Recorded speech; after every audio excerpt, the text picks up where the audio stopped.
The cold is the first thing I remember. Not the chill of a winter morning, but the deep, suffocating cold of a grave that has already been sealed. My eyes snap open, and I am staring at a cracked wooden beam above my head. Not the rotting lid of a coffin. Not the darkness I had welcomed after the rope burned my throat and the world went silent. My hand flies to my neck. The skin is smooth, unbroken. I scramble upright, my breath coming in ragged gasps, and I see the familiar frayed edge of my childhood quilt. The lavender sachet my mother sewed into the pillow.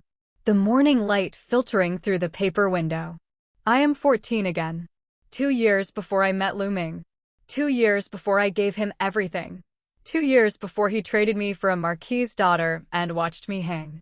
A scream builds in my throat, but I swallow it down. It comes out as a bitter, broken laugh instead. The sound is so raw and foreign that it scares even me. I press my palms against my face and feel the hot tears streaming down my cheeks. I am not dead. I am not dead. And I am never, ever going to be that stupid again. Miss. Miss, please. Your father is coming. Chunlan bursts through the door, her face pale and streaked with panic. I remember this morning. I remember it so clearly it makes my stomach churn. In my first life, I had thrown a tantrum when my father told me about the Xia family's proposal. I had screamed and broken a vase. He had me beaten and locked in my room. And then Lu Ming had come, smelling of cheap wine and sympathy, whispering that he would save me from my cruel father. I had fallen for it like a fool. The door slams open before I can say a word. My father storms in, his face purple with rage and desperation. He is not the proud patriarch I once knew. He is a broken man being crushed from every side. I remember how he wept when Lu Ming divorced me. I remember how he sold his last piece of land to pay for my dowry. I remember the shame in his eyes when he realized he had given his only daughter to a monster. Lin Yushi, he roars. You will go to the front hall this instant and accept the betrothal gift from the Xia family. Your brother's life depends on it. The words hit me like a slap. My brother's life.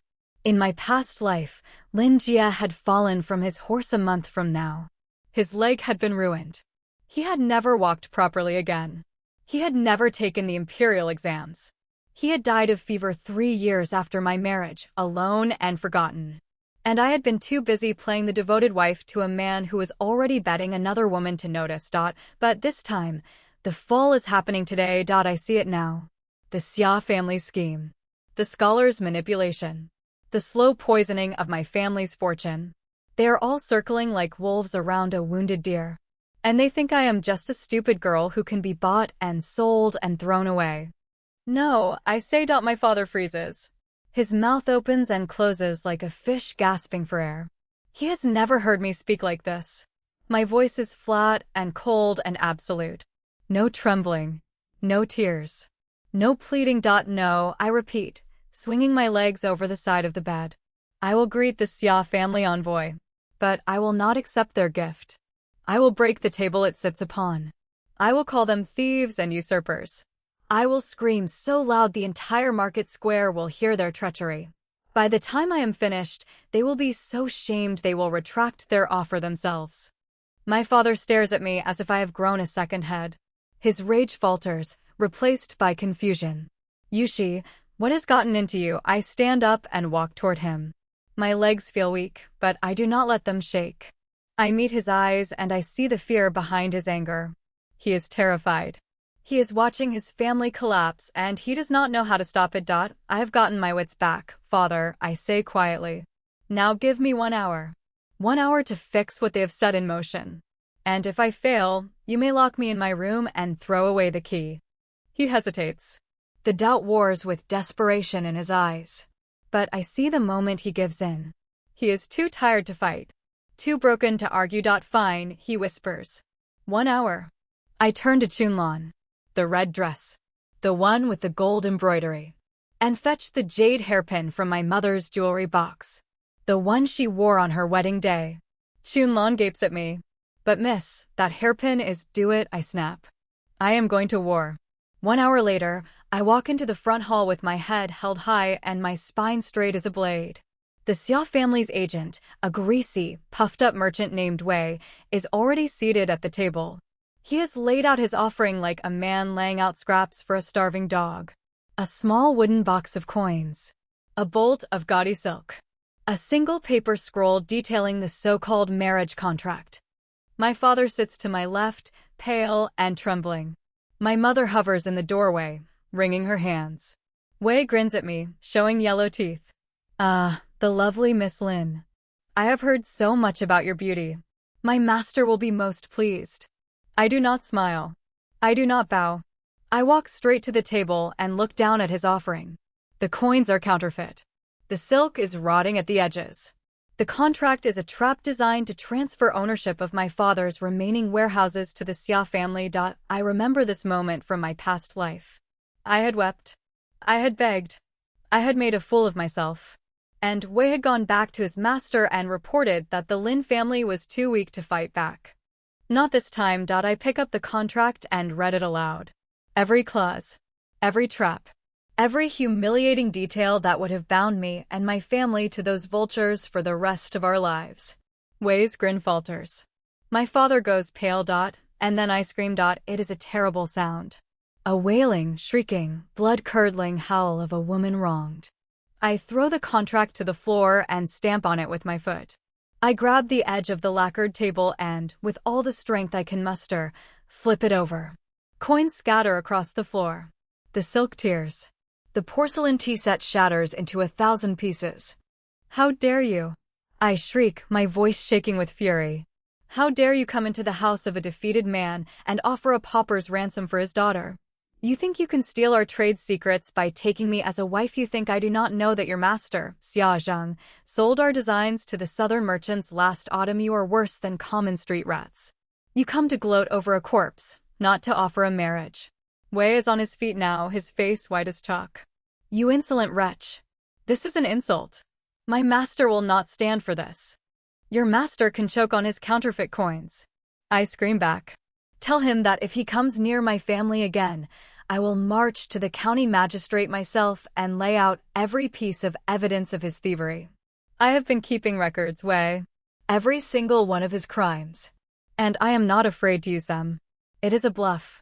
I have no records. But Wei does not know that. His eyes dart toward the door. The servants are whispering. The neighbors have gathered outside the gates, and I can hear their shocked murmurs. The Xia family's reputation is built on their claim to honor and respectability. I have just publicly accused them of espionage and fraud. Wei stumbles backward, his men scrambling to gather the scattered coins. He points a trembling finger at me. This is not over, Lin Yushi. You have made a powerful enemy today. I have made an enemy of a worm, I say coldly. Now get out of my house. They flee. They actually flee. The sight of those grown men scrambling like frightened rats sends a surge of savage satisfaction through my chest. I stand in the middle of the wreckage, my chest heaving, my hands still shaking with adrenaline. My father is staring at me like I am a stranger. My mother is weeping in the doorway. But before I can speak, a scream cuts through the air. It is my mother. And it is not a scream of relief. It is a scream of terror. My blood turns to ice. I know that scream. I heard it in my past life. It was the scream that came when my brother's leg was crushed. The scream that marked the beginning of the end for my family. But that was supposed to happen in a month. Not today. Not now. I run. I tear through the house, my red dress tangling around my legs, the heavy gold embroidery scratching against my skin. I burst into my brother's study, and the sight that greets me stops my heart.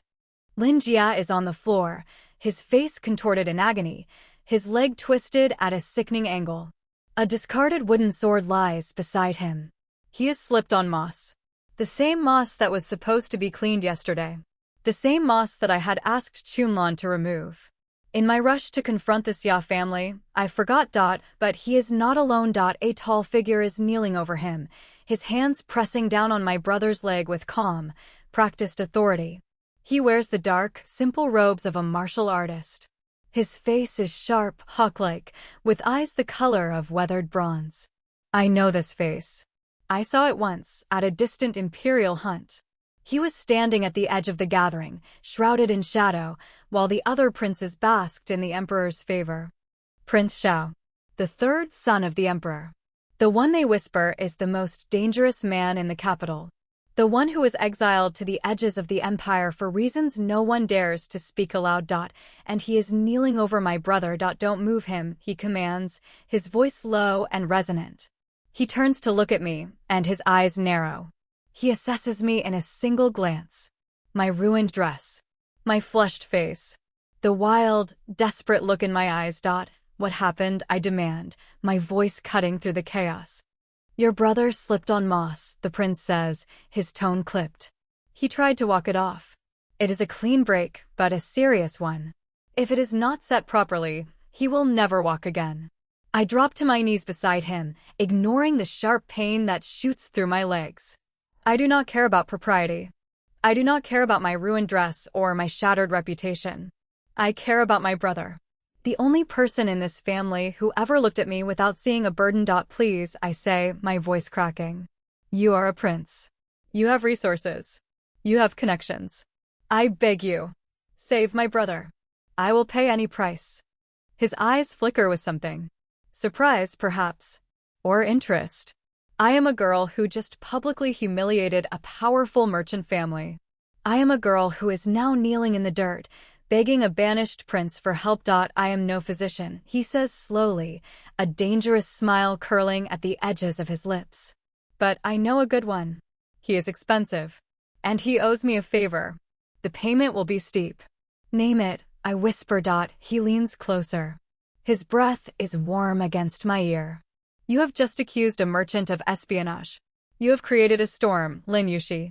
I am a man who has been relegated to the edges of the storm. Why should I help you and not just watch your family get swept away? I meet his gaze, and I do not flinch. I have already died once. I have already known the weight of a rope around my neck. There is nothing he can threaten me with that is worse than what I have already survived. Because I am not just a girl caught in a storm, I breathe. I am a woman who knows how to change the wind. Save my brother, and I will help you change the direction of a greater wind. The one blowing from the capital. He stares at me for a long, silent moment. Then he reaches into his sleeve and pulls out a small jade token, the symbol of a high-ranking military physician. He presses it into my palm. Remember, Lin Yushi, he says, his voice as cold as winter steel. You are now in my debt. The token is cool against my skin. It is heavier than it looks. It feels like a key to a door I have not yet opened. A door that might lead to freedom or destruction. But as I clutch it in my trembling hand, I know one thing for certain. This time, I will be the one turning the lock. The physician came within the hour, a severe-faced man with steady hands and a cold, professional gaze. He examined my brother's leg, grunted something about the break being clean, and said it with splints and poultices that smelled of bitter herbs and old blood. My mother wept in the corner. My father paced the hallway like a caged animal. I stood by the door and watched it all unfold, the jade token burning a hole in my palm. Prince Xiao had vanished as silently as he had appeared. No one in my household seemed to know how he had gotten past the gates or why he was even in our town. But I knew. I had seen the way he looked at me. The calculation. The cold curiosity. He was not here by accident. He had been watching my family. And now he had found something far more valuable than a merchant's daughter throwing a tantrum. He had found a weapon. The physician finished his work and left with a curt bow. My brother was sleeping, his face pale but peaceful, the lines of pain finally smoothed from his brow. I slipped the jade token into the folds of my sleeve and walked out into the garden. The night air was cool against my flushed skin. The jasmine was blooming, filling the darkness with its heady perfume. I did not have long to wait. You were very impressive today. His voice came from the shadows near the pond. I did not flinch. I had been expecting him. Prince Xiao stepped into the moonlight, his dark robes blending with the night, his eyes gleaming like chips of polished bronze. He was younger than I remembered from the hunt. Sharper. More dangerous. The kind of man who smiled only when he was about to strike. I turned to face him. You are not a man who does favors without cause, Your Highness. You saved my brother because you wanted something from me. So speak. I am not a fool, and I am too tired for games. He laughed. A low, rich sound that sent a shiver down my spine. No, you are not a fool. That is precisely what makes you interesting. He walked toward me, his steps silent on the gravel path. You publicly accused Xia Zheng of espionage. You named him as a traitor who sold state secrets to the southern merchants. Do you know what that means? I kept my face blank. It means he will spend the next month trying to clear his name instead of trying to ruin my family. It means the Emperor's spies will now be watching him, Prince Xiao corrected, his voice dropping to a murmur. And by extension, they will be watching everyone he has ever done business with. Including your family. Including me. I felt my stomach drop. I had not thought that far ahead. In my past life, I had never interacted with the court. I had been a merchant's daughter, then a scholar's neglected wife, then a dead woman. I had no understanding of how the political machine worked. But I was learning fast. You are already being watched, Your Highness, I said carefully. You are the Emperor's banished son. You are not supposed to be in this town, offering favors to merchant families. Whatever attention I have drawn to myself, I assure you, it is nothing compared to the attention you have drawn by being here. His smile widened. It was not a warm expression. It was the smile of a predator who had just realized his prey was armed. You are very bold for a girl who was on her knees begging an hour ago. I was begging for my brother, I said. I am not begging for myself. And I am not afraid of you, Prince Xiao. I am already dead. The only thing left is to see what I can build with the ashes. He studied me for a long moment. The silence stretched between us, thick and heavy. I held his gaze and did not look away. I had learned the hard way that looking away was a sign of weakness. And I would never be weak again. What do you know of the capital? He asked finally. I chose my words carefully. I know that the emperor is old and his heirs are restless. I know that the first prince commands the army, the second prince commands the treasury, and the fourth prince commands the scholars. And I know that I paused, letting the weight of my words sink in, command the shadows. But shadows are only useful if they have something to cling to. You need a foothold. And I am offering you one. He raised an eyebrow. You are a merchant's daughter. What foothold could you possibly offer me? Information, I said. In 3 months, a man named Lu Ming will arrive in this town. He is a scholar. He is penniless. He is charming. And he is about to become the most important man in the eastern provinces. He will marry a marquis's daughter. He will rise through the ranks of the civil service, and he will become one of the emperor's most trusted advisors. But before that happens, he will spend time here. He will court me. He will try to use my family's money to fund his ambitions. And I will let him. Prince Zhao's eyes narrowed. You would use yourself as bait, I would use myself as a trap, I corrected. Lu Ming is not a fool. He is ambitious and ruthless. But he has one weakness. He is blind to the dangers of a woman who has nothing left to lose. He will underestimate me. He will underestimate you. And when he does, we will have him exactly where we want him. I was not telling him everything. I did not mention that Lu Ming would betray me. I did not mention the rope or the grave or the cold, empty darkness of my death. That was my secret. That was my fire. And I would hold it close until the moment I needed to burn everything down. Prince Xiao was silent for a long time. The night wind stirred the jasmine vines. Somewhere in the distance, a dog barked. Then he spoke, his voice so low I had to strain to hear it. You are offering me a very dangerous game, Lin Yushi. If I agree to this, there will be no turning back. You will be bound to me. And if you betray me, I will make your death so slow and so painful that you will beg for the grave you claim to have already known. I met his gaze without flinching. I have no intention of betraying you, Your Highness. My interests are aligned with yours. You want power. I want revenge. We can help each other. But you must understand one thing. I stepped closer to him, so close I could see the faint pulse beating in his throat. I am not your servant. I am not your pawn. I am your partner. If you treat me as anything less, I will destroy you. And I promise you, I will find a way. He stared at me. The moonlight caught his face, illuminating the sharp planes of his jaw, the dangerous curve of his smile. Then he laughed again, and this time there was something almost like admiration in it. Very well, Lin Yushi, he said. You have my word. You are my partner. And I expect you to deliver. I held out my hand. He looked at it for a moment, then took it in his. His grip was strong and warm. The jade token was still hidden in my sleeve, pressing against my wrist like a brand. I will deliver, I said. But I will need resources. Money. Connections. A way to move information without being detected. And I will need you to stay away from me in public. The Xia family is already suspicious. If they see you near me, they will connect the dots. Agreed, he said. I will send a man to you. He will be your contact. His name is Li Wei. He is a merchant who deals in rare books. He will bring you information and take your messages. Use the jade token to identify yourself to him. I nodded.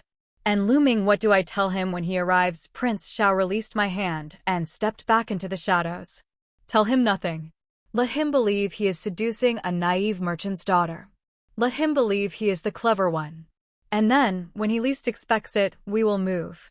He turned to leave, and I felt a sudden, unexpected pang of something. Not fear. Not hope. Something rawer. Something that felt almost like kinship. We were both survivors. We had both been thrown away by the people who should have protected us. And we were both determined to rise from the ashes of our destruction. Your Highness, I called out. He paused, his silhouette barely visible in the darkness. What is your real name? I cannot keep calling you Prince Xiao in my thoughts. He was silent for a moment. Then he said, Xiao Yuan. But only you will know it. Remember that, Lin Yushi. Only you. And then he was gone. The shadows swallowed him whole. I stood alone in the garden, the jasmine perfume thick in my nostrils, the jade token warm against my skin. I had just made a deal with the most dangerous man in the empire. I had just bound myself to a prince with nothing but shadows and ambition. But I had also taken the first real step toward my revenge. The next morning, I woke before dawn.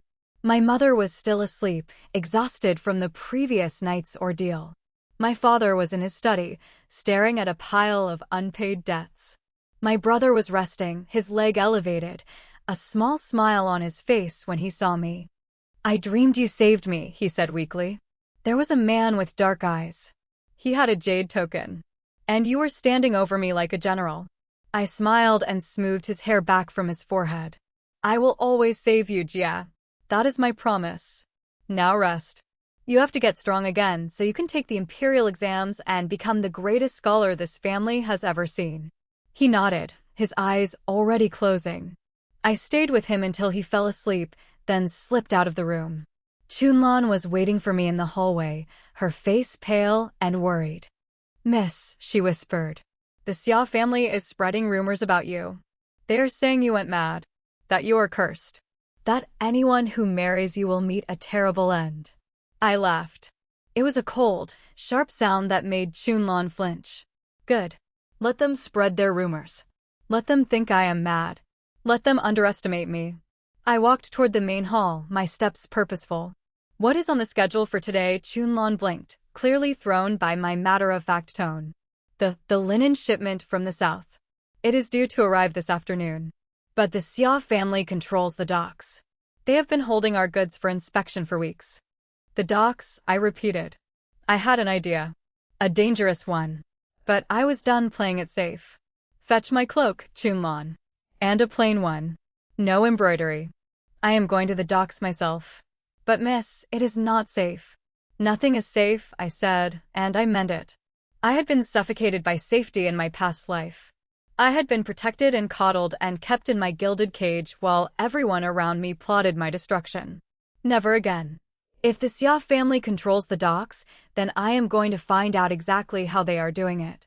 And I am going to find a way to break their grip. I pulled the hood of my cloak over my head and slipped out the servants' gate. The streets of our town were already bustling with merchants and traders. The morning market was in full swing, the air filled with the scent of fresh bread and grilled fish and the sharp tang of tea leaves. I made my way toward the docks. The river was gray and sluggish, the water lapping against the wooden piers. Xia family banners fluttered from every warehouse, their red and gold insignia glaring like a challenge. I found a quiet spot behind a stack of crates and watched. The Xia men were arrogant and loud, their voices carrying over the water. They were inspecting every shipment, taking bribes, delaying deliveries. But I noticed something. They never touched the ships flying the imperial flag. The official government ships were waved through without a second glance. I smiled. That was the opening I needed. I waited until a government ship docked, its crew unloading sacks of grain. The Xia men barely glanced at them. I slipped out of my hiding place and approached the ship's captain, a tired-looking man with a weathered face. Excuse me, I said, keeping my voice low. I am the daughter of Lin Wei, the cloth merchant. I have a shipment that is being held illegally by the Xia family. I was hoping you might be able to offer some guidance. The captain looked me up and down, his eyes narrowing. Girl, I do not get involved in merchant squabbles. If the Xia family has your goods, that is your problem. I understand, I said, and I pulled the jade token from my sleeve. I held it just long enough for him to see it, then slipped it back. But I am not just any merchant's daughter. I am acting on behalf of someone who would be very displeased if my goods continued to be delayed. The captain's eyes widened. He had seen the token, and he knew what it meant. He cleared his throat and straightened his posture. My apologies, Mississippi. I did not realize. What can I do for you? I told him. I gave him a list of my family's goods, the warehouse where they were being held, and the name of the Xia agent who was in charge. I told him to demand an inspection and to threaten to take the matter to the magistrate. The magistrate is not blind, I said. He knows the Xia family is corrupt. He has just been waiting for someone with enough influence to give him an excuse to act. Now he has one. The captain nodded. It will be done, Mississippi. By this evening, your goods will be released.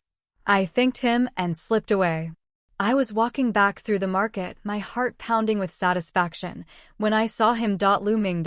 He was younger than I remembered. Softer. His scholar's robes were clean but worn, his face open and friendly.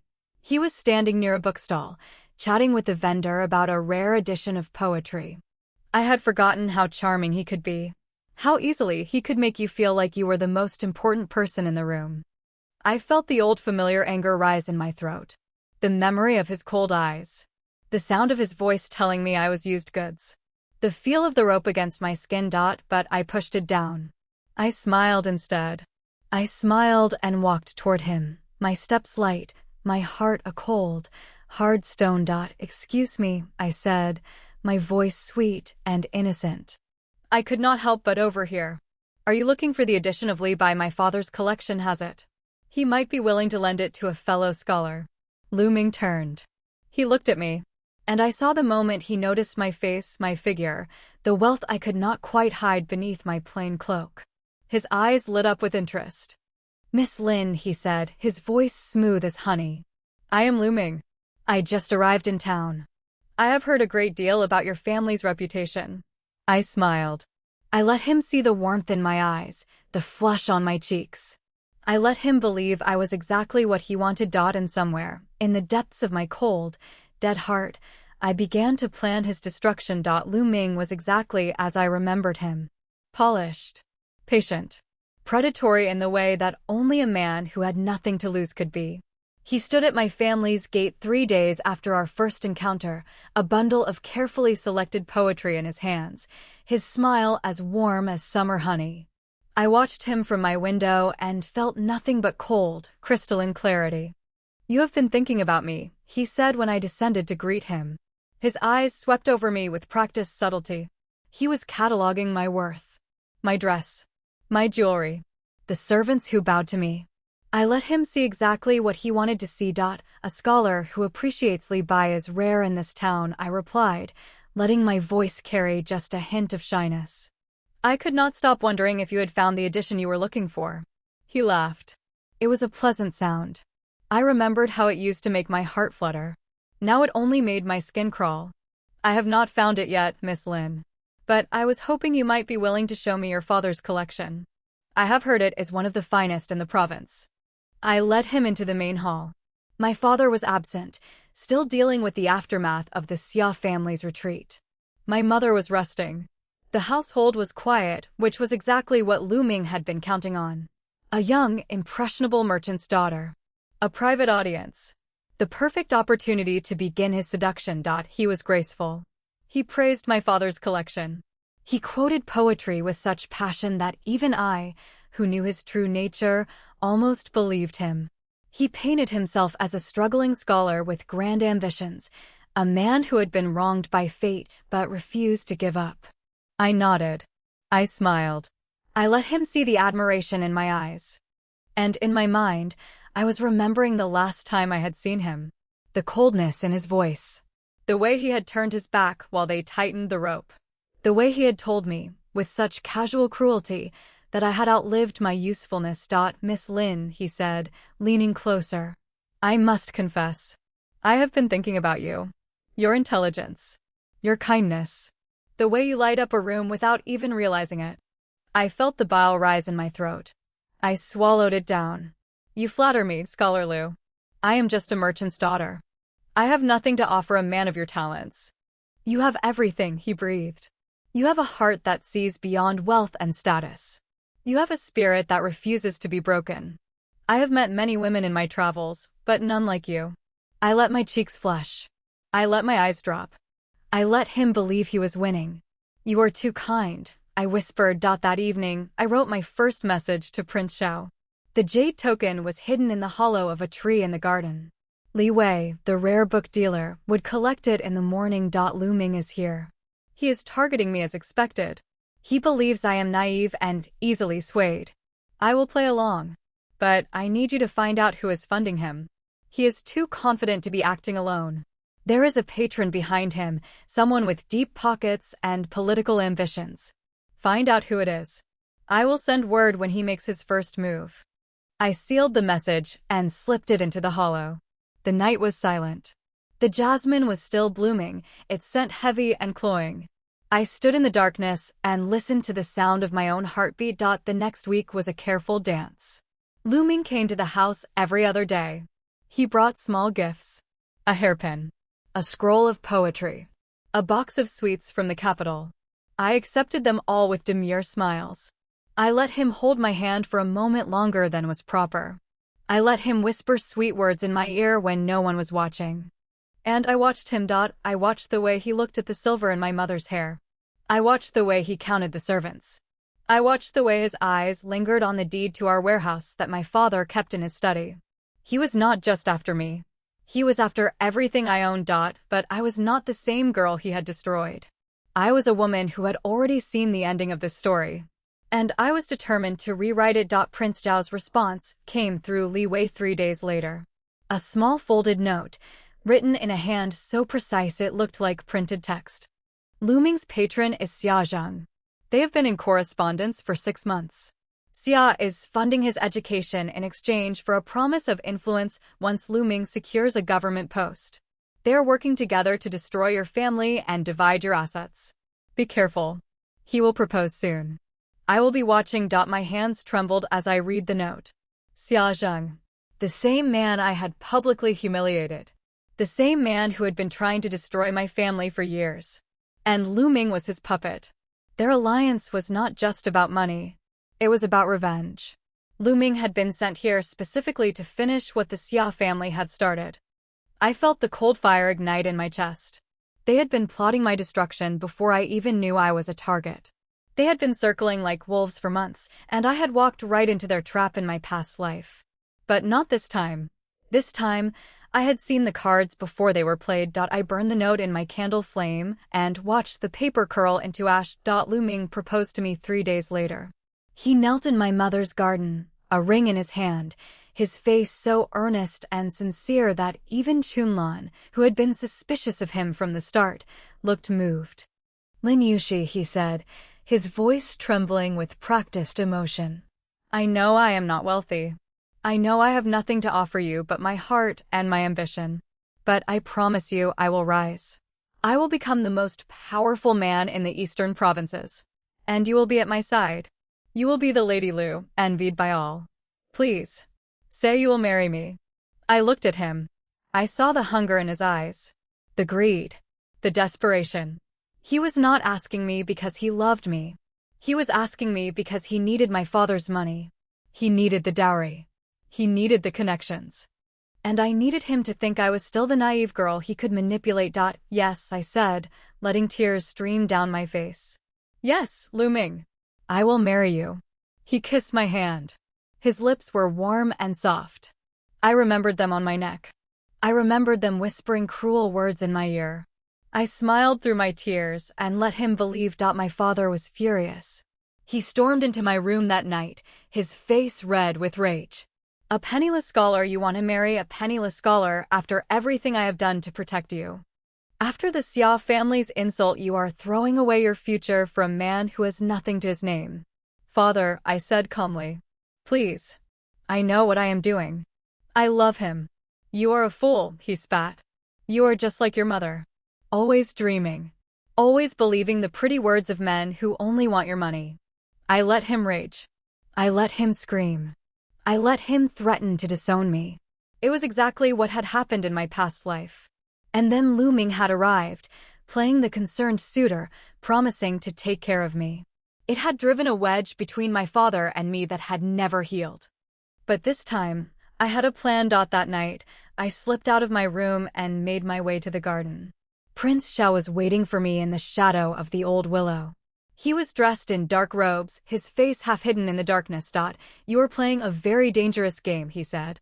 Lu Ming is not just a puppet. He is a player in his own right. He has ambitions beyond the Xia family. He wants to use your money to buy his way into the court. And once he is there, he will discard you like a used garment. I know, I said. That is exactly what I am counting on. Prince Xiao raised an eyebrow. Explain. Lu Ming will marry me, I said. He will take my father's dowry. He will use it to fund his rise through the civil service. And when he is safely established in the capital, he will try to dispose of me. But before he can do that, I will have gathered enough evidence of his crimes to destroy him. His alliance with Xia Zheng. His corruption. His betrayal of the emperor's trust. I will have everything I need to make him disappear. And what about you? Prince Xiao asked. Once Lu Ming is gone, what happens to Lin Yuxi? I smiled. It was not a warm smile. It was the smile of a woman who had already died once and had nothing left to fear. I will be a widow. A wealthy, influential widow with connections to the imperial court. I will be free. And then I will be able to help you in ways you cannot imagine. Prince Xiao studied me for a long moment. Then he nodded slowly. You are more dangerous than I thought, Lin Yuxi. You are willing to destroy yourself to achieve your revenge. I am not destroying myself, I corrected. I am building myself anew. The girl you see before you is a ghost. The woman I will become is something else entirely. The wedding was arranged within the month.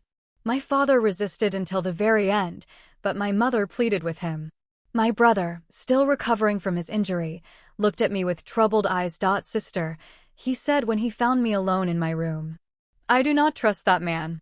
There is something cold behind his eyes. I have seen the way he looks at you. Like he is appraising a horse. You have always been too clever for your own good, Jia, I said, kissing his forehead. Trust me. I know what I am doing. And I promise you, everything will work out in the end. He did not look convinced. But he nodded. He trusted me. He had always trusted me. The wedding day came. The sky was overcast, threatening rain. I dressed in the red bridal robes that had been my mother's. They were old and slightly faded, but they fit perfectly. I looked at myself in the mirror and saw the ghost of the girl I had been. The girl who had wept on her wedding night. The girl who had given everything to a man who gave nothing back. I would not weep this time. I would not give anything. I would take. The ceremony was small. Lu Ming had no family to attend. His friends were a handful of scholars from the capital, men who looked at me with knowing smirks. They knew what he was doing. They were complicit in his plan. I filed their faces away in my memory. Lu Ming lifted my veil. His smile was warm. His eyes were cold. My wife, he whispered. Finally. My husband, I replied. My smile was warm. My eyes were cold. And in my heart, I was already planning his destruction. That night, in the rented house he had arranged for us, he was all charm. He whispered promises of power and wealth. He painted a future so bright it dazzled. I let him talk. I let him believe I was enraptured. And when he fell asleep, I slipped out of bed and wrote my next message to Prince Xiao. He is married to me now. The dowry is in his hands. He will send a letter to Xia Zheng tomorrow confirming their alliance. I need you to intercept it. When you have the evidence, we will be able to bring them both down. I sealed the message and slipped it into the hollow of the tree. The rain had started to fall, cold and relentless. I stood in the garden, letting it soak through my robes, and felt the fire in my chest grow stronger. This was only the beginning. Lu Ming had no idea what he had married. He thought he had found a naive merchant's daughter. He thought he had secured his future. He was about to learn that the woman he had married was not a prize. She was a trap. And she was going to destroy everything he had worked for. The next morning, Lu Ming announced that we would be traveling to the capital. I have secured a position in the Ministry of Rights, he said, his chest puffed with pride. A minor post, but it is a start. We will leave in 3 days. Prepare yourself, my love. The capital is nothing like this provincial backwater. You will need new clothes. New jewels. I will not have my wife looking like a peasant. I smiled. Of course, my husband. Whatever you wish. He kissed my forehead. He had no idea that his entire plan was already in motion. He had no idea that Prince Zhao's agents were watching his every move. He had no idea that I had already written to my father, instructing him to sell the remaining warehouses and transfer the funds to a secret account in the capital. I was taking back control. Slowly. Carefully. One step at a time. By the time we arrived in the capital, Lu Ming would have nothing but my dowry to rely on. And that dowry would be gone. Vanished. Transferred to an account he could not touch. The trap was set. All I had to do was wait for him to spring it. The capital was a beast. I had visited it once in my past life, a brief, humiliating trip where Lu Ming had paraded me like a trophy before his new colleagues, and I had been too blinded by love to see the mockery in their eyes. This time, I saw everything. The towering gates. The endless streams of merchants and officials. The hunger in every face. The capital did not care about beauty or kindness. It cared about power. And power was something I was learning to collect. Our rented house was small but respectable, tucked into a quiet lane not far from the Ministry of Rights. Lu Ming had spent my dowry freely on the journey, purchasing fine clothes and gifts for his new patrons. He strutted through the streets like a man who had already conquered the world. I walked 2 steps behind him, my eyes downcast, my hands folded demurely, and I watched him meet with officials in dark tea houses. I watched him slip envelopes of silver to clerks and secretaries. I watched him charm the wives of powerful men with flattery and false modesty. And I watched him grow careless. He thought I was a simple provincial girl. He thought I was dazzled by the capital's splendor. He did not notice the way I lingered near doorways when he conducted his business. He did not notice the way I memorized names and faces and dates. He did not notice that his wife was building a map of his crimes. Li Wei had arrived in the capital a week after us. He set up a small bookshop near the Southern Market, a dusty little place that sold rare texts to scholars and collectors.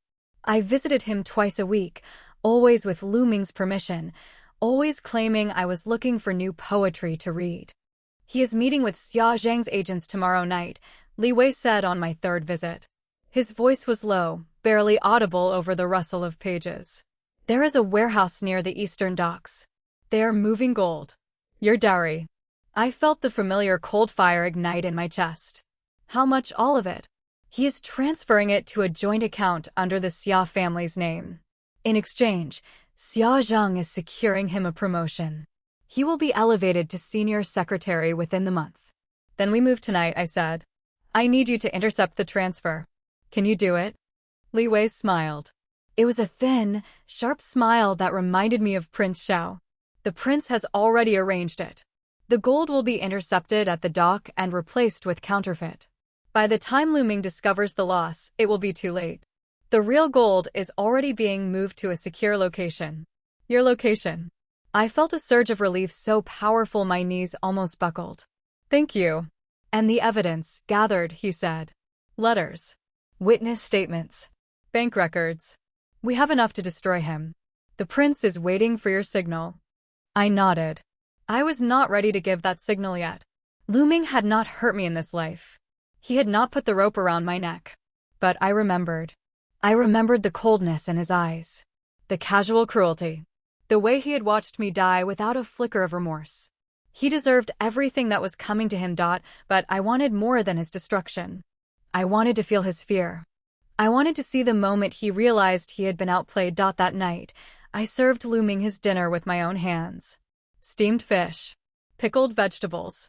A pot of the expensive tea he had purchased with my money. He ate greedily, barely looking at me. "The promotion is almost secured," he said, his mouth full of food. "Once I am senior secretary, we will move to a larger house. I will need you to entertain the wives of my colleagues. I expect you to behave appropriately. No provincial manners. No country ways." "Of course, my husband," I murmured. "I will do whatever you require." He grunted in satisfaction. He did not notice the way my hands trembled as I poured his tea. He did not notice the cold fury in my eyes. He was too busy planning his future. A future that had no place for me. The next morning, I received a message from Prince Xiao. It was delivered by a street urchin, a grubby boy who slipped the folded paper into my hand as I walked past the market. I read it in the privacy of my room, my heart pounding. Xia Zhang's agents have been arrested. The gold has been secured. Lu Ming will be summoned to the ministry tomorrow. They know about the bribery. They know about his alliance with Xia. He is about to fall. "Are you ready?" I wrote back immediately. "I am ready." That evening, Lu Ming returned home in a rage. He slammed the door so hard the wall shook. His face was purple, his eyes wild with fury. "The gold is gone," he snarled. "The warehouse was raided. The agents are in custody. Someone tipped off the ministry. Someone knew." I kept my face calm. "That is terrible, my husband." "What will we do?" He whirled on me, his hand raised. I flinched, the instinct born from my past life, and he saw it. His eyes narrowed. "You know something. Tell me what you know." "Nothing," I said, my voice trembling. "I know nothing. I am just a simple woman. I do not understand these matters." He stared at me for a long moment. Then he lowered his hand. "No," he said slowly. "You are not simple. You have never been simple. You are a clever little thing, aren't you? You have been playing a game with me." I did not answer. I just stood there, my hands clasped in front of me, my face blank. He laughed. It was a cold, ugly sound. "You think you have won. You think the loss of some gold is enough to destroy me. I am Lu Ming. I have patrons in the highest places. I have allies you cannot imagine. I will survive this. And when I do, I will remember your treachery. I will make you pay." He stormed out of the house. I heard his footsteps retreating down the lane. I did not follow. I did not need to. I knew where he was going. He was going to the ministry. He was going to try to save himself. And he was going to fail. The summons came 2 days later. Lu Ming was arrested in the middle of the night, dragged from his bed in chains. I watched from the doorway, my face carefully blank, my heart singing with savage joy. The soldiers were efficient and brutal. They did not look at me. They did not care about a woman. They only cared about the traitor they had caught. Lin Yushi, Lu Ming screamed as they dragged him past me. "You did this. You will burn for this. I swear it. You will burn." I said nothing. I just watched. And when he was gone, I walked into the empty house and allowed myself to feel the first real smile I had experienced in months. But the victory was bitter. Lu Ming was arrested, but he was not executed. The charges were serious, but not serious enough.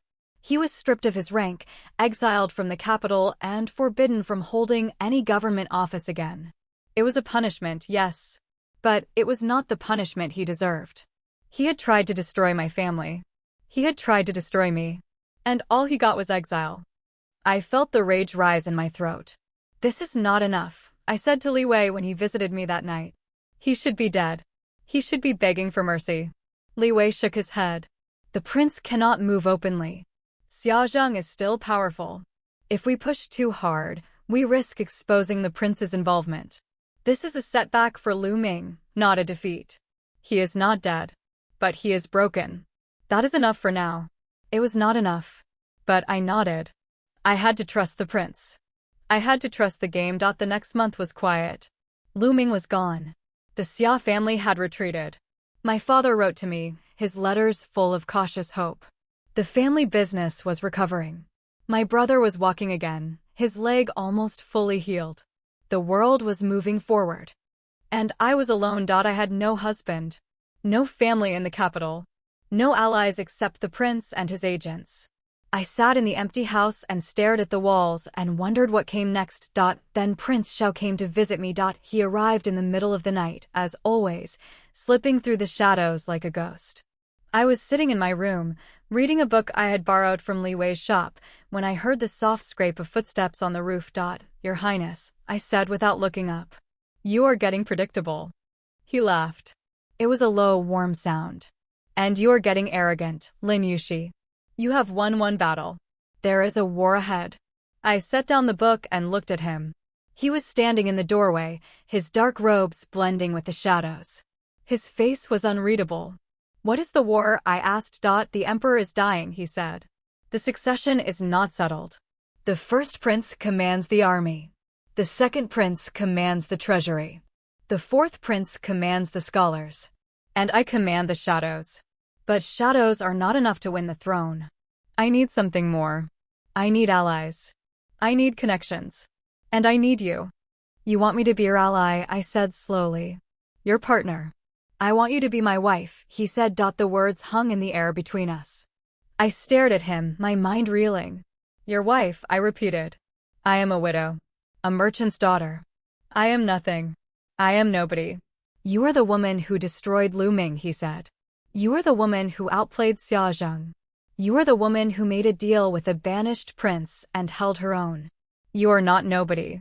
You are the most dangerous woman in the capital. And I want you at my side. I felt a strange, unexpected warmth spread through my chest. He was not Lu Ming. He was not offering me empty promises.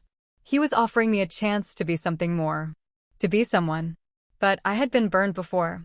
I had trusted a man, and he had destroyed me. Why should I trust you? I asked. Why should I believe that this is not another trap? He stepped closer. His eyes met mine.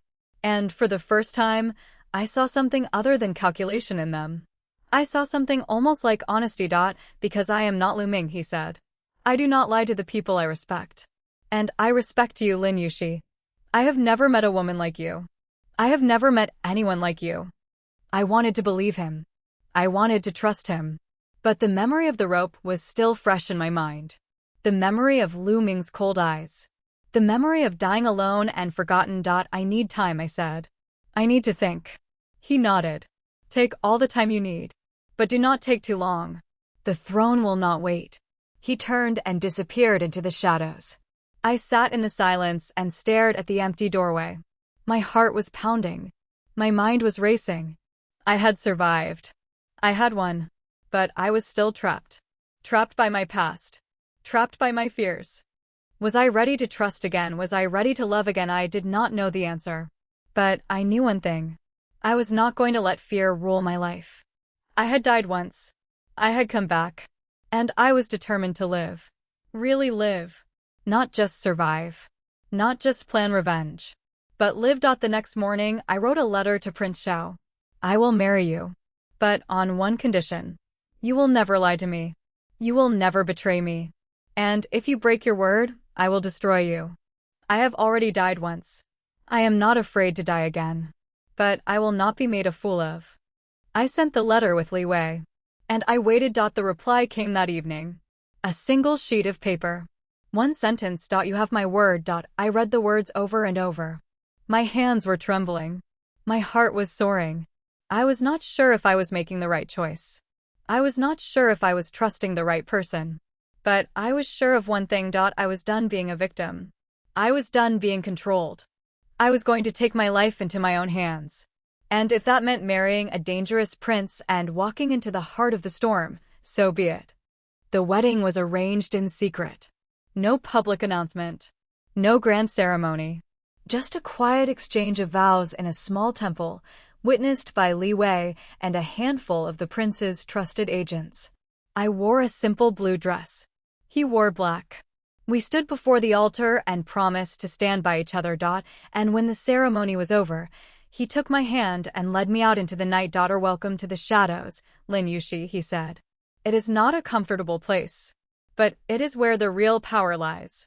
I looked at him. I looked at the dark city spread out before us. And I smiled. I have been in the shadows all my life, I said. I am ready to own them. We walked through the empty streets, past the temples and the palaces, past the sleeping houses and the silent shops. I felt the weight of the world on my shoulders. But I also felt something else. Something I had not felt in a long time. Hope. The prince was not Lu Ming. He was not a liar. He was not a user. He was a man who had been wronged by his family, cast aside by his father, and forced to fight for every scrap of power he had. He understood loss. He understood betrayal. He understood what it was like to have nothing and claw your way back. And I understood him. Tell me about your mother, I said as we walked. You never speak of her. He was silent for a long moment. Then he said, she was a concubine. The emperor's favorite. She died when I was 8. Poisoned. I never found out who did it. But I have my suspicions. I am sorry, I said. That must have been terrible. It was, he said. But it taught me something. It taught me that the world is not fair. It taught me that power is the only thing that matters. And it taught me that I would never let anyone take anything from me again. I stopped walking. I turned to face him. That is why you trust no one. That is why you always have a plan. That is why you are always watching. Yes, he said. That is why. I reached out and took his hand.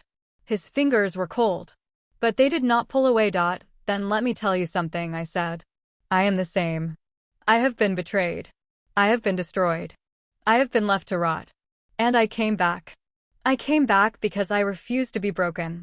I came back because I refused to let them win. And now? He asked. Now, I said, I am choosing to trust you. I am choosing to believe that you are different. I am choosing to hope. He stared at me. His eyes were unreadable. But then, slowly, a smile spread across his face. It was a real smile. Not the cold, calculating smile he wore in public. A real smile. Then let us hope together, he said. And let us make sure that our enemies regret ever crossing us. We walked back to the house hand in hand. The shadows were long and dark around us. But I was not afraid. I was not afraid of the darkness. I was not afraid of the future. I was not afraid of anything. Because I had finally found someone worth fighting for. And I was ready to fight. The days that followed my marriage to Prince Xiao were unlike anything I had ever experienced. There was no grand palace, no army of servants, no lavish banquets. Instead, there was a small, unassuming house on a quiet lane, a handful of trusted agents, and a constant stream of information that flowed through our doors like water. I learned to read the coded messages. I learned to recognize the faces of the prince's spies. I learned to move through the capital like a ghost, invisible and deadly. And I learned about the game. The emperor was dying. Everyone knew it. The court was a nest of vipers, each prince circling the throne like a predator waiting for the kill. The first prince, Xiao Heng, commanded the army. He was brute force, a man who believed that power came from the tip of a sword. The second prince, Xiao Rui, commanded the treasury. He was the silent one, the manipulator, the man who believed that gold could buy anything. The fourth prince, Xiao Wen, commanded the scholars. He was the idealist, the one who believed that the empire should be ruled by wisdom and justice. And my husband, Xiao Yuan, commanded the shadows. He had no official army, no vast treasury, no army of scholars. What he had was information. Secrets. The kind of knowledge that could bring down empires. The emperor is dying, he said to me one night, his voice low and urgent. My father has weeks, maybe days. When he dies, the succession will be decided by force. Xiao Heng has already mobilized his troops. Xiao Rui is bribing every official he can reach. Xiao Wen is drafting a manifesto calling for a peaceful transition. And I am sitting here waiting. Waiting for what? I asked. Waiting for the right moment, he said. Waiting for them to make a mistake. And waiting for you. I looked at him. His face was drawn, tired. He had not slept in days. What can I do? He reached into his sleeve and pulled out a small, sealed letter. This is a summons from the Empress Dowager. She wants to meet you. Tomorrow. At the palace. I felt my heart stop. The Empress Dowager. The Emperor's mother. The most powerful woman in the empire. Why does she want to meet me? Because she knows about Lu Ming, he said. She knows about Xiaozhang. She knows about the gold. She knows that you're the one who brought them down. And she wants to see if you are useful to her. And if I am not, he smiled. It was a cold, tired smile. Then she will have you killed. The Empress Dowager does not suffer fools. But I do not think you will be a fool. I think you will be brilliant. I took the letter. My hands were trembling, but my voice was steady. What do you want me to tell her? Tell her the truth, he said. Tell her about Lu Ming. Tell her about Xiaozhang. Tell her that you are loyal to the throne. But do not tell her about us. Do not tell her that we are married. If she knows that you are connected to me, she will use you against me. She will try to turn you into a weapon. I nodded. And if she asks me to betray you, then you will have to decide, he said. You will have to decide who you trust. The next morning, I dressed in my finest robes. A deep blue silk, embroidered with silver flowers. The jade hairpin that had been my mother's. The jade token that Prince Xiao had given me, hidden in my sleeve. I looked at myself in the mirror and saw a woman I barely recognized.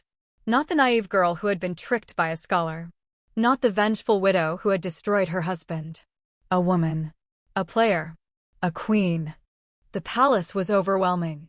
The walls were so high they blocked out the sun. The gates were guarded by soldiers in gleaming armor. The halls were filled with officials and courtiers, all of them watching me with cold, calculating eyes. I was led through a maze of corridors, past paintings and statues and vases that were worth more than my entire family's fortune. The Empress Dowager's chambers were surprisingly simple. A small room with silk cushions and a low table. A pot of tea. A single orchid in a porcelain vase. She sat on a raised platform, her face lined with age, her eyes sharp as knives. Lin Yuxi, she said. Her voice was soft, almost gentle. I have heard so much about you. I knelt and pressed my forehead to the floor. You honor me, Your Majesty. Rise, she said. I do not like people who grovel. Sit. Drink tea. Tell me about yourself. I rose and sat on the cushion across from her. I poured the tea with steady hands. My heart was pounding, but I did not let it show. There is not much to tell, Your Majesty. I am a merchant's daughter. I was married to a scholar. He was a traitor. I helped bring him to justice. You helped bring him to justice, she repeated. How? I gathered evidence, I said. Letters. Witness statements. Bank records. I passed them to the Ministry of Rights. They handled the rest. She studied me over the rim of her teacup. And why did you do it? Why did you betray your husband? Because he was betraying the empire, I said. Because he was working with Xiaozhang to enrich himself at the expense of the people. Because he was a traitor, and I am loyal to the throne. She set down the teacup. Her eyes were cold. You are loyal to the throne. Or you are loyal to my grandson. I felt the blood drain from my face. She knew. Of course she knew. The Empress Dowager knew everything. I am loyal to the throne, I said carefully. But I am also loyal to my husband. I do not see a conflict between the two. She laughed. It was a harsh, brittle sound. You are clever. I like clever women. They are useful. She leaned forward. Tell me, Lin Yuxi. What do you know about the succession? I chose my words carefully. I know that the first prince is preparing for war. I know that the second prince is buying allies. I know that the fourth prince is trying to unite the scholars. And I know that the throne will not be won by force or gold alone. And what will win it? She asked. The truth, I said. The truth about what each prince has done. The truth about their crimes. The truth about their loyalties. The people will follow the one who is worthy, not the one who is strongest. She smiled. It was a thin, predatory smile. And you think you can uncover the truth? I think I can try, I said. I think I have already proven that I am capable. The Empress Dowager nodded slowly. Very well, Lin Yuxi. I will give you a chance. I will give you access to the palace archives. I will give you a small staff. And I will expect results. Find me the truth about my sons. And if you do, I will reward you beyond your wildest dreams. I bowed my head. I will not disappoint you, Your Majesty. When I left the palace, I was shaking. My hands trembled as I climbed into the carriage. My heart was racing. I had just made a deal with the most powerful woman in the empire. I had just pledged myself to uncovering the truth about the princes. I was walking a very thin line. That night, I told Prince Xiao everything. He listened in silence, his face unreadable. When I finished, he was quiet for a long moment. The Empress Dowager is playing you, he said finally. She wants to use you to gather information on her sons. She does not care about justice. She cares about maintaining her own power.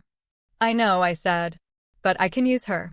I can use her access to the archives. I can use her staff. I can find the truth about Xiao Heng and Xiao Rui and Xiao Wen. And when I do, we will have the leverage we need. He shook his head. You are playing a dangerous game, Yushi. If she discovers your true loyalties, she will have you killed. She will not hesitate. I know, I said. But I have already died once. I am not afraid to die again. And this time, I will not go quietly. He reached out and took my hand. His fingers were warm. I do not want you to die, he said. I want you to live. I want you to win. I want us to win. I squeezed his hand. Then trust me. I know what I am doing. The weeks that followed were a blur of research and deception. I spent my days in the palace archives, surrounded by dusty scrolls and ancient records. I pored over tax ledgers and military reports. I read letters from generals and governors. I pieced together a picture of the three princes that was far more damning than anything I had expected. The first prince, Xiao Heng, had been embezzling military funds for years. He had built a private army in the south, funded by bribes from local warlords. He was not just preparing for a succession. He was preparing for a coup. The second prince, Xiao Rui, had been selling government positions to the highest bidder. He had amassed a fortune so vast it rivaled the imperial treasury. He was not just bribing officials. He was buying the government. The fourth prince, Xiao Wen, was the most dangerous of all. He had been secretly meeting with foreign envoys, promising them trade concessions in exchange for military support. He was not just uniting the scholars. He was colluding with the empire's enemies. I documented everything. I copied letters. I compiled witness statements. I built a case against each of them that was airtight. And when I was finished, I brought it all to the Empress Dowager. She read through the documents in silence. Her face was unreadable. When she finished, she set them down and looked at me. You have done well, she said. Better than I expected. But you have not told me everything. You have left out one name.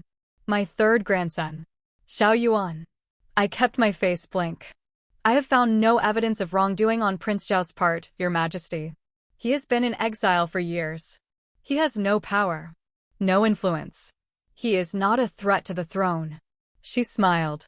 It was a cold, knowing smile. You are loyal to him, aren't you? You are protecting him. I am protecting the truth, I said. The truth is that Prince Xiao is innocent. The truth is that his brothers are the ones who are plotting against the empire. The truth is that he is the only one who is worthy of the throne. The Empress Dowager laughed. It was a bitter, hollow sound. You are a fool, Lin Yushi. You think you can save him with your pretty words and your clever documents. But the world does not work that way. The world works on power. And your husband has none. He has me, I said. And that is enough. She stared at me for a long moment. Then she nodded slowly. Very well. I will give you one more chance. I will convene a council of the highest officials. I will present your evidence. And I will let them decide the fate of my sons. But you will not be there. You will stay in the shadows where you belong. I bowed my head. As you wish, Your Majesty. That night, I returned to the house on the quiet lane. Prince Xiao was waiting for me. His face was tense, his eyes sharp. The council is tomorrow, I said. The Empress Dowager will present the evidence. Xiao Heng and Xiao Rui and Xiao Wen will be exposed. You will be named as the rightful heir. He shook his head. It is not that simple. Xiao Heng has an army. He will not accept a council's decision. He will fight. Then we will fight back, I said. We have the truth. We have the evidence. We have the Empress Dowager. And we have the people. It will be enough. He looked at me. His eyes were dark, unreadable. You are so sure of yourself, Lin Yushi. You are so confident. But you have not seen war. You have not seen what they are capable of. No, I said. I have not seen war. But I have seen betrayal. I have seen cruelty. I have seen what happens when good people stand by and do nothing. And I am done standing by. He reached out and pulled me into his arms. His embrace was strong and warm. I am sorry, he said. I am sorry that you have to be part of this. I am sorry that I cannot protect you from what is coming. I looked up at him. I do not want to be protected, I said. I want to fight. I want to win. I want to build something better than what we had. He kissed my forehead. Then we will fight together. And we will win together. The council convened the next morning. The hall was filled with the highest officials of the empire. The Empress Dowager sat on the throne, her face cold and regal. I was hidden behind a screen, watching through a crack in the silk dot. She presented the evidence. She read the letters. She called the witnesses. The hall erupted in chaos. Xiao Heng shouted that it was a conspiracy. Xiao Rui tried to flee. Xiao Wen wept and begged for mercy. The officials debated for hours, their voices rising and falling like the tide. And in the end, they reached a decision. Xiao Heng was arrested. Xiao Rui was stripped of his titles. Xiao Wen was banished. And Xiao Yuan was named the heir to the throne. I watched from behind the screen, my heart pounding with joy and terror. We had won. We had actually won. But the victory was short-lived. That night, as I walked back to the house on the quiet lane, I felt a hand clamp over my mouth. I struggled, but I was no match for my attacker. A cloth was pressed over my nose, and the world went dark. I woke up in a cell. Cold stone walls. A single torch flickering in the darkness. And standing in front of me, his face twisted with rage, was Lu Ming. Hello, my dear wife, he said. Did you think you had seen the last of me? I stared at him, my heart pounding. You are supposed to be exiled. I am, he said. But I had friends who helped me. Friends who wanted to see you pay for what you did to them. Friends who want to see you suffer. He reached down and grabbed my chin, forcing me to look at him. You destroyed everything I had, he said. My career. My reputation. My future. And now you are going to destroy everything else. The prince is going to be crowned. He is going to be emperor. And you are going to be empress. But not if I can help it. He pulled a knife from his belt. The blade glinted in the torchlight. I am going to kill you, he said. I am going to make you suffer. And then I am going to watch the prince watch you die. Just like you watched me. I looked at the knife. I looked at his cold, cruel eyes. And I laughed. Go ahead, I said. Kill me. But you will not win. You will never win. Because I am not afraid of you. I am not afraid of death. I have already died once. And I came back. I will always come back. He hesitated. The knife trembled in his hand. And in that moment of hesitation, I struck. My hand shot forward, fingers closing around the blade of the knife before he could react. The edge bit into my palm, hot and sharp, but I did not let go. I had felt worse. I had felt the rope. I had felt the cold embrace of death. A little pain was nothing. Lu Ming's eyes widened with shock. He had expected me to cower. He had expected tears and begging. He had not expected a woman who would grab a blade with her bare hands and stare him down like a cornered wolf. You are insane, he breathed. No, I said, my voice steady despite the blood dripping from my palm. I am just done being afraid. I yanked the knife toward me, pulling him off balance. He stumbled forward, and I used the momentum to drive my knee into his stomach. He gasped, doubling over, and I twisted the blade from his grip. The knife clattered to the stone floor. I kicked it away and shoved him backward. He fell against the wall, his face pale with shock. You are not real. You cannot be real. I am very real, I said, advancing on him. And I am going to tell you something, Lu Ming. Something you should have learned a long time ago. You do not corner a woman who has already died. There is nothing left to threaten her with. He scrambled to his feet, his hands raised in surrender. Please, he said. Please, Yushi. I was wrong. I was stupid. I let my ambition blind me. But I loved you. I truly loved you. I laughed. It was a cold, bitter sound. You loved me, you loved my dowry. You loved my family's connections. You loved what I could give you.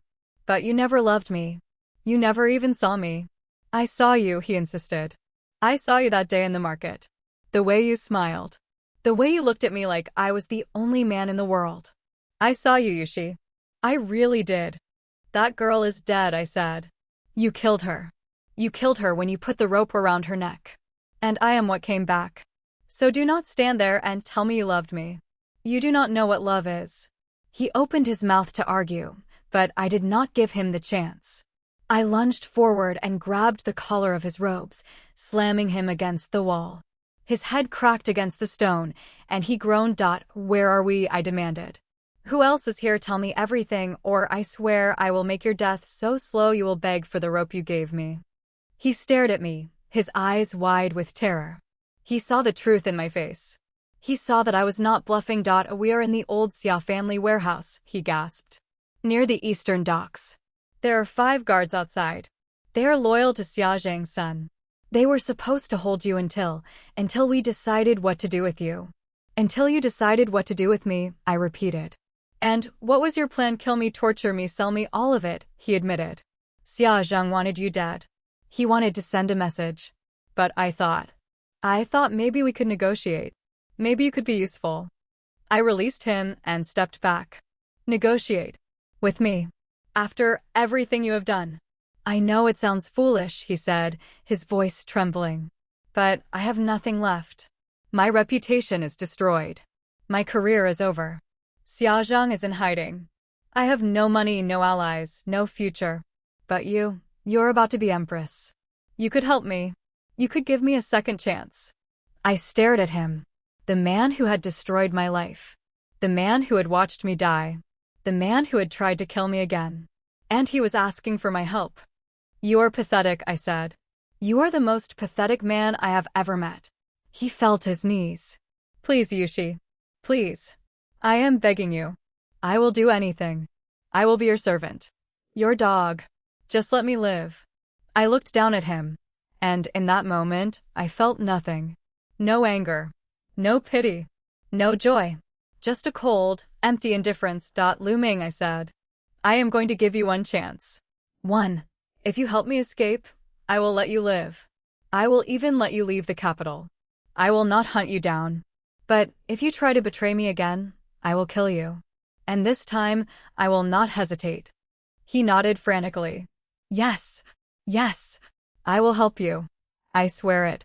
I picked up the knife and cut the ropes that bound my hands. Then I turned to him. Get up.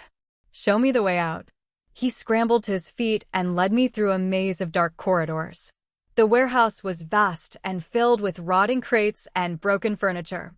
I could hear the guards outside, their voices low and drunk. Lu Ming paused at a side door and whispered, "This leads to the river. There is a boat. We can use it to escape." I nodded. Open it. He pushed the door open, and cold night air rushed in. I could see the river glinting in the moonlight. A small boat was tied to a nearby dock. I took a step forward, and then I felt a hand grab my wrist. Lu Ming was holding me. His grip was like iron. I lied, he said, his voice suddenly cold. There are no guards. There is no boat. I brought you here to kill you. And I am going to do it. Right now. I looked at him. His face was twisted with hate. He had never changed. He would never change. He was the same cruel, selfish man who had destroyed me in my past life. You are a fool, I said. You think I did not know? His eyes widened. What? I pulled my hand free and stepped back. I knew you were lying. I knew you were leading me into a trap. I let you do it because I wanted you to show me the way out. And now that you have, I have no more use for you. I reached into my sleeve and pulled out a small whistle. I put it to my lips and blew. The sound was high and piercing, cutting through the night air. From the shadows, a dozen figures emerged. Prince Xiao's agents. They had been following me since I left the council. They had been waiting for my signal. Lu Ming screamed. He tried to run, but the agents were faster. They seized him and threw him to the ground. He struggled, but it was useless. Prince Xiao stepped out of the shadows. His face was cold, his eyes burning with fury. You dared to touch my wife. Lu Ming whimpered. Please. Please. I was just following orders. Xia Zheng made me do it. I did not want to hurt her. You are a liar, Prince Xiao said. And you are a traitor. You will face justice. The same justice you tried to escape. He turned to me. His expression softened. Are you hurt? I looked down at my hand. The cut was deep, but it was already beginning to clot. A scratch, I said. Nothing more. He took my hand and examined the wound. His jaw tightened. He will pay for this. I promise you. I know, I said. But not tonight. Tonight, we have other matters to attend to. The council. The succession. The future. He nodded. You are right. Let us go home. The carriage ride back to the house was silent. I leaned against Prince Zhao's shoulder, exhaustion washing over me. The adrenaline was fading, and I felt every bruise, every ache, every tear I had shed in the past few hours. You were brave tonight, he said quietly. Braver than I expected. I was desperate, I said. Desperate women do desperate things. Desperate women win wars, he said. And you have won this one. I closed my eyes. Have I the council named you heir? The Empress Dowager supports you. But what about the people? What about the army? What about the treasury? We still have so much to do. We will do it together, he said. I am not alone anymore. I have you. I opened my eyes and looked at him. His face was tired, but there was a light in his eyes that I had never seen before. Hope. Trust. Love. I reached up and touched his cheek. We have each other, I said. That is all we need. The next few weeks were a blur of activity. The emperor died peacefully in his sleep, and Prince Xiao ascended to the throne. The coronation was grand and solemn, a ceremony that had been planned for weeks. I stood beside him, dressed in robes of gold and crimson, my hair adorned with jewels that had belonged to empresses of old. But I did not feel like an empress. I felt like the same girl who had woken up in a cold grave, determined to change her fate. The same girl who had flipped a table and screamed at a merchant. The same girl who had married a penniless scholar and then destroyed him. The same girl who had found love in the shadows. You are staring, Prince Xiao whispered to me during the ceremony. The entire court is watching. Let them watch, I whispered back. I am their empress. They can look at me all they want. He smiled. It was a real smile, warm and genuine. I am glad I married you. I am glad you married me too, I said. Even though you're very annoying sometimes. He laughed. The sound echoed through the hall, and the courtiers bowed their heads. They did not understand what was happening. They did not understand that their new emperor was laughing because his wife had just insulted him. But I understood. And that was enough. That night, we stood on the balcony of the palace, looking out at the capital below.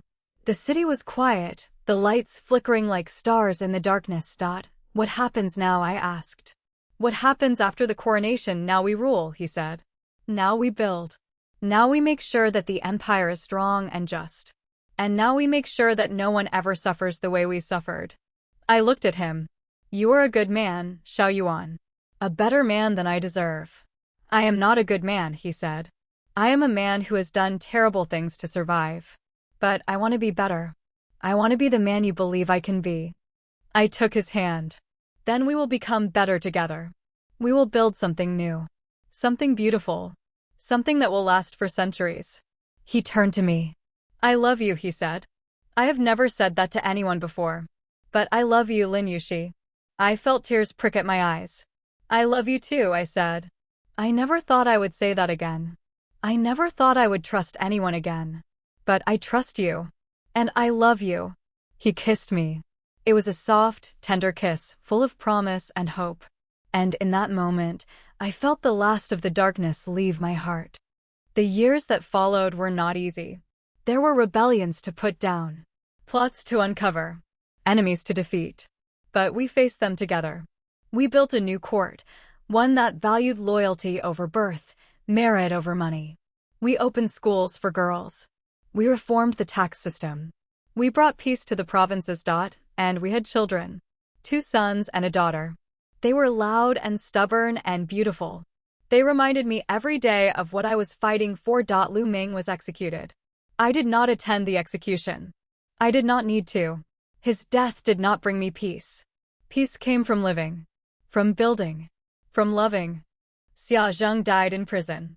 His family's fortune was confiscated and redistributed to the villages they had robbed. The Xia name was erased from the records. My father lived to see me crowned. He died in his sleep, a peaceful smile on his face. My mother followed him a year later. They were buried in the family plot, side by side. My brother, Lin Jia, became the greatest scholar the eastern provinces had ever seen. He served as my advisor, a trusted voice in the court. He never married. He said he was too busy studying. But I knew the truth. He was waiting for someone who was worthy of him. And I was happy. Truly, deeply, profoundly happy. On the night of my 40th birthday, I stood on the balcony of the palace and looked out at the capital. The city was brighter now, more prosperous. The people were fed. The streets were safe. The empire was at peace. Prince Xiao came up behind me and wrapped his arms around my waist. "You are thinking again," he said. "I can always tell when you are thinking." "I am always thinking," I said. "That is what I do." "What are you thinking about?" I turned to face him. "I am thinking about how lucky I am. I am thinking about how far we have come. I am thinking about all the people who helped us get here." He kissed my forehead. "You helped yourself more than anyone. You were the one who fought. You were the one who never gave up." "I had to," I said. "I had to live. I had to prove that I was more than just a victim." "You are not a victim," he said. "You are a survivor. A warrior. An empress." I smiled. "And a wife. And a mother. And a friend." "All of that," he agreed. "And more." I looked out at the city. The stars were bright above us, twinkling like diamonds. And in my heart, I felt a sense of peace that I had never thought possible. I had been given a second chance. I had taken it. I had built something new. And I had found love. True love. The kind that did not demand sacrifice. The kind that gave instead of took. The kind that lasted. I leaned into Prince Zhao's embrace and closed my eyes. The past was behind me. The future was ahead of me. And I was ready for it. Because I was Lin Yuxi. I had died once. I had lived again. And I was never, ever going to stop fighting. Not for the throne. Not for revenge. Not even for myself. I was going to fight for the life I had built. The life I had earned. The life I deserved. And that, I realized, was the greatest victory of all.